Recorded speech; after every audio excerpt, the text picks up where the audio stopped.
Okay, so let's dive in. Picture this. It's July 16th, 1945. Right. You're in the New Mexico desert. It's just dead silent. And then, boom, The Trinity test. the first atomic bomb. Yeah. And J. Robert Oppenheimer's watching this terrifying, beautiful thing. And he says something. Now I am become death, the destroyer of worlds. Exactly. It's one of the most chilling quotes of the century.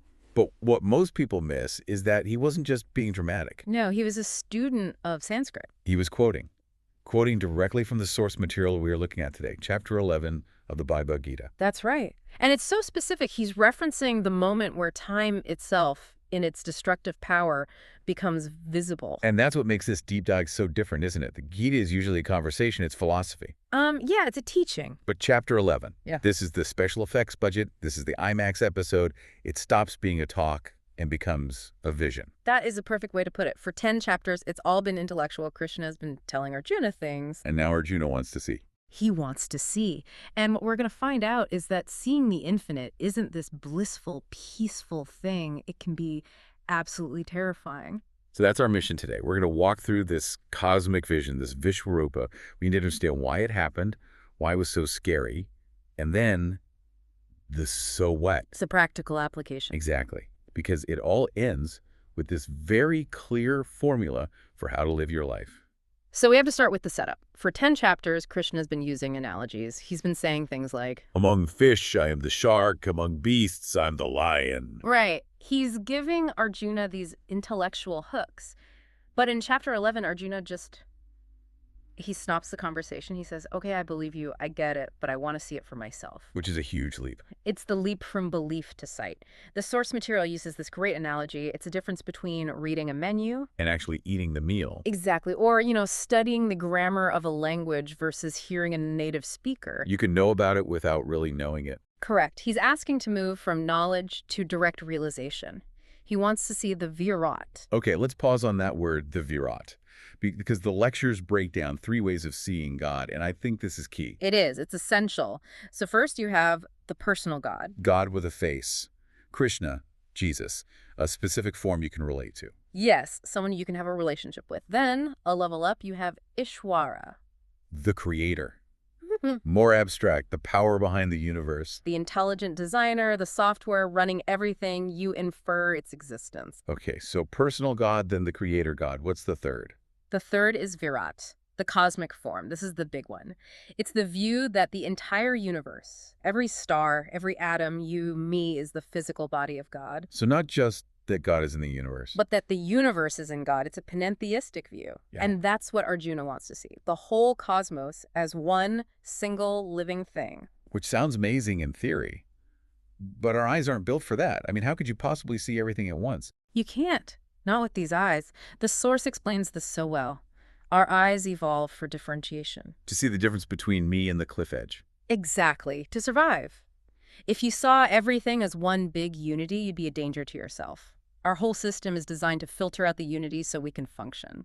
So Krishna has to give him an upgrade. He grants him Divya Chakshu, divine eyes. It's like new software that can process a reality that would normally crash your system. And once he gets that upgrade, boom, vision begins. And the description is just, it's designed to break your mind. It says it's like 1,000 suns rising in the sky at once. Pure sensory overload.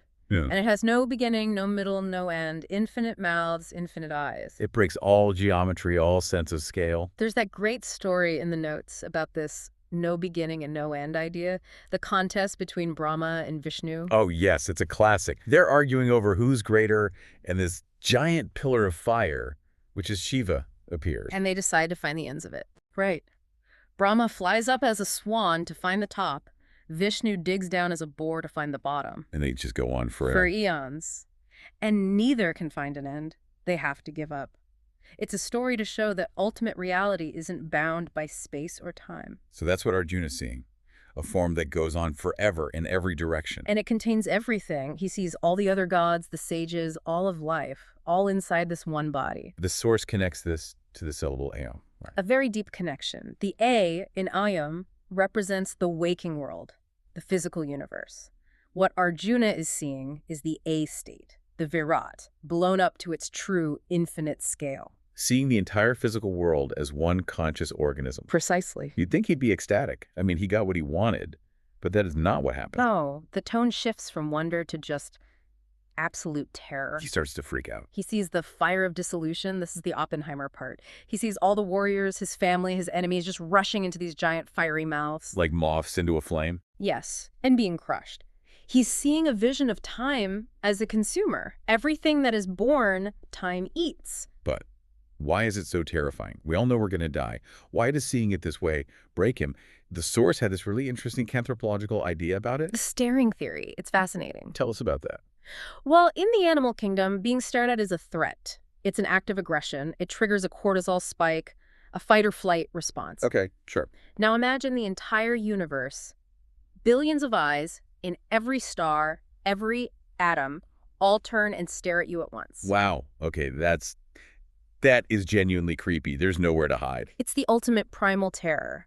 But there's a deeper psychological fear happening too. The loss of self. The dissolution of the ego. If God is everything, then the little separate I named Arjuna, he doesn't exist anymore. He's just a cell in a cosmic body. And for the ego, that feels like death. There's that real-world story in the notes that makes this so clear. The devotee Vaikunthanath Sanyal. Yes, a devotee of Sri Ramakrishna. Like Arjuna, he kept asking for the ultimate vision.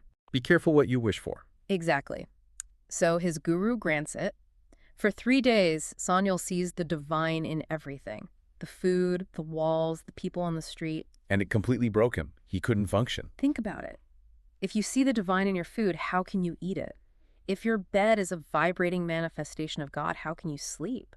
He was in a state of constant high-voltage awareness. And he had to pray for it to be taken away. Yeah. I can't bear it. It's such a powerful lesson. We need the filter. We need to see a cup as just a cup to function. Sanyal got the vision, couldn't handle it, and then lived the rest of his life on the memory of those 3 days. Which is exactly what Arjuna does. He begs Krishna, stop. This is too much. Go back to your gentle human form. I need to see the crown and the mace, the friendly face I know. He needs the familiar to function. And Krishna does it. He pulls back the vision. Which brings up this huge question that scholars ask. Right. Why does the book keep going, rolling in chapter 11? If you've just seen the face of God, shouldn't that be the end? Roll credits. It feels like the climax, but it isn't. Because a vision, as the source material says, is just an experience. It comes and it goes. The high wears off, and you're back to your normal life. You still have to fight the war. You still have to do the dishes. So the Gita has to pivot from this incredible experience back to the ground. Back to, okay, now how do you live? And that's verse 55, the supreme secret. It's a 5-point formula. It's the seed for the entire rest of the book, really. Okay, let's break it down. What's the first point? The first is mat karma ken, work for me, work for God. That sounds so abstract. Does that mean I have to quit my job and join a monastery? No, not at all. The source uses a great analogy, believe it or not, from a TED Talk about Apple. It breaks work into the why, the how, and the what. Okay. So for a spiritual person, the why of your work changes.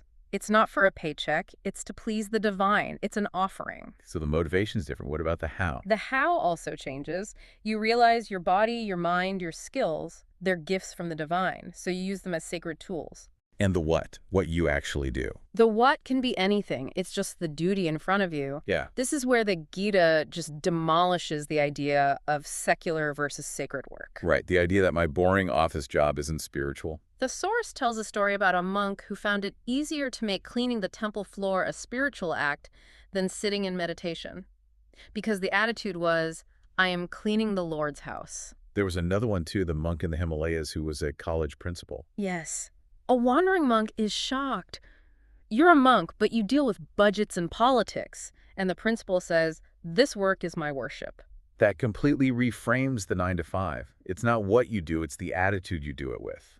Precisely. And that connects to the other points, like being free from attachment. If you're working for God, you're not so obsessed with results. You do the work as an offering and let go. It takes the pressure off.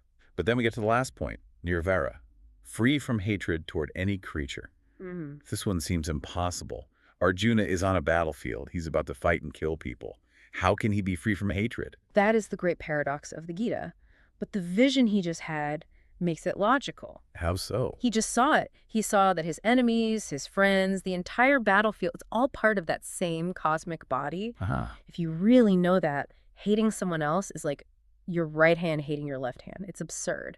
You can oppose their actions, you can stop them from causing harm, but the hatred, it just can't take root anymore. So Chapter 11 isn't just a light show. It's the philosophical foundation for the ethics that come later. Exactly. The vision provides the proof. The memory of that unity changes how you interact with the world of division. It's like the astronaut's overview effect. Yeah. They see the Earth from space and can't get worked up about borders anymore. That is the perfect analogy. Chapter 11 is the ultimate overview effect. And verse 55 is how you apply that new perspective to your daily grind. So, to pull it all together, Arjuna asks to see, he gets this terrifying vision that shatters his ego, he begs for it to stop, and he comes back with a formula for living. A formula based on what he now knows to be true. Do your work as an offering to that cosmic being because you're part of it. And you can't hate anyone because they're part of it too. And what's so powerful is that idea of memory. Sanyal lived on the memory of his vision. Arjuna fights with the memory of his. Yes. And for us, for you listening, even if we haven't had the Thousand Suns vision, we have the description, we have the idea of it. And the idea can be just as transformative. Right. So here's the question I want to leave you with. If you accepted the premise of this vision, that everything is part of one conscious being, how would your Tuesday morning change? If you're stuck in traffic or at a boring meeting or washing dishes, and you viewed that not as a chore, but as interacting with a tiny piece of the cosmic form, what happens?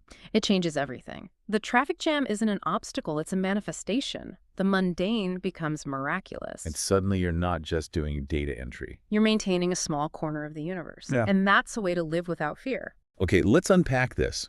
Or maybe, let's just go live this. Thanks for diving deep with us today. Thank you. It was a pleasure.